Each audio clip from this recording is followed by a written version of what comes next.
Over. London, rest in peace, London. It's over. London is finished.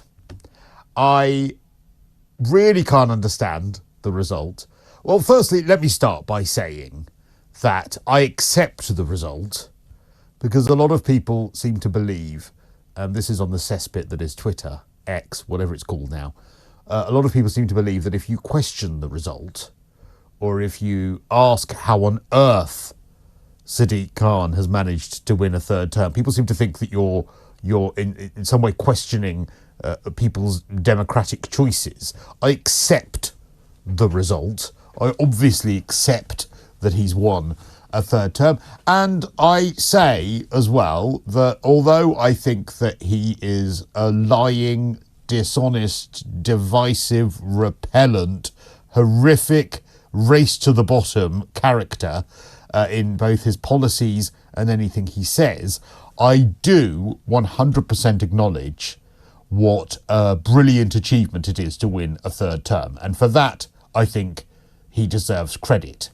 But for me, and I don't know whether this applies to you, wherever you are with your mayor, I can't get my head around what on earth it is that people voted for.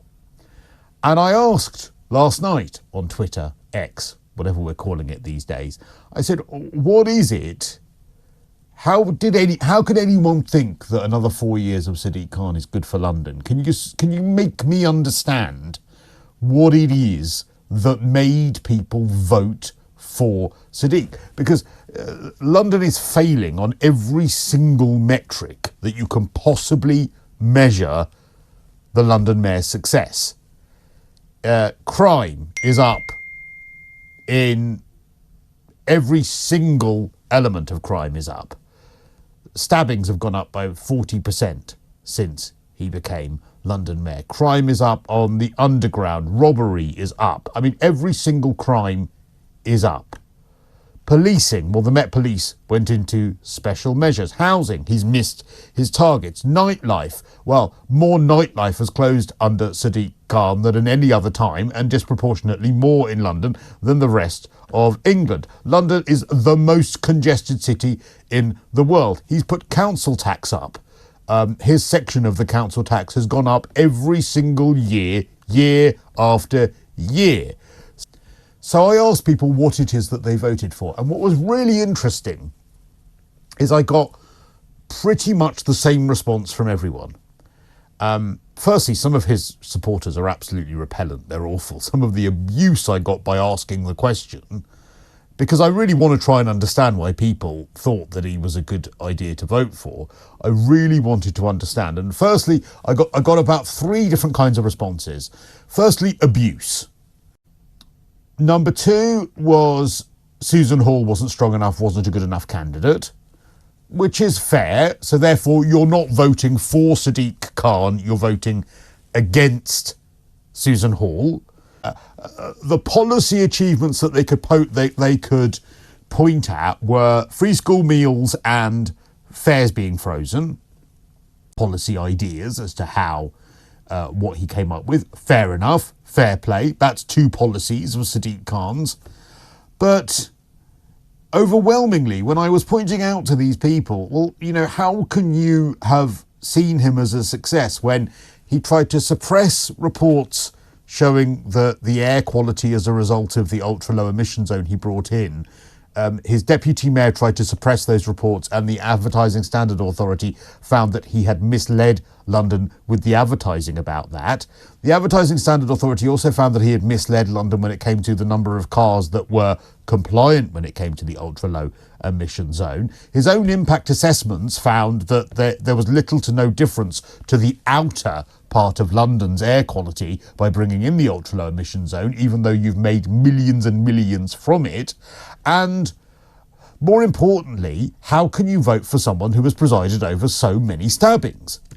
And the problem with the replies I was getting, I think, outlines the problem with having a mayor in any city or housing or anything that he did not achieve. Every single person said, well, that's central government's fault. That's the government's fault. You can't You can't complain at him about stabbings because that's central government. But he's the Policing and Crime Commissioner. Well, no, it's still central government's fault. What about housing? That's central government. They've not given him enough money. Okay, what about nightlife? Well, that's central government because of their COVID policies. All right, what about congestion? Not his fault, central government. And the problem is that anything bad or anything he didn't achieve was blamed on central government. Anything that was good, he takes credit for. And I think that's replicated across the whole of the United Kingdom. And having mayors of cities just means that you have an extra layer of bureaucracy and an extra blame game. The other overwhelming answer I got as to how Sadiq Khan was voted in again was that anyone that didn't vote for him must be a racist, which of course is his playbook, because before the polls had barely closed, he and all of his Labour cronies were accusing anyone that didn't vote for him of being a white supremacist or a racist. And that's why he is horrifically divisive. I think that he accuses his opponents and pretty much accuses everyone that isn't in favour of what he does of being racist, which I think is so unbelievably dangerous, divisive and disingenuous. So I don't understand how anyone can think he's doing a good job. So all I can conclude is that it's actually a protest that the Conservatives doing an absolutely terrible job. How on earth London could vote for a man who has presided over stabbings going up by 40%, I am at a loss. Why did Sadiq Khan win in London? I have to ask this question. Am I a racist or a white supremacist for asking this question? I mean, let's just presume I am. Because if there seems to be this narrative that anything a mayor doesn't achieve is blamed on central government, well then what's the point in them?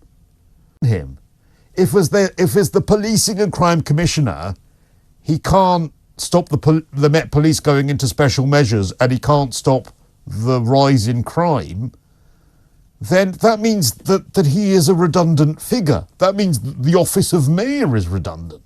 If you can't actually elicit any kind of change, you are in a redundant role, aren't you? Because if you are a mayor that can do something, brilliant. But if everything that you can't do is blamed on central government, well, then there's no point in your role. There is no point in having a mayor. years of rising crime, 8 years of rising council tax, and suppressing reports, accusing everyone of racism, and actually achieving nothing. And if your supporters can say, well, of course he's achieved nothing because it's all down to central government, well, then what is the point in the mayor's office?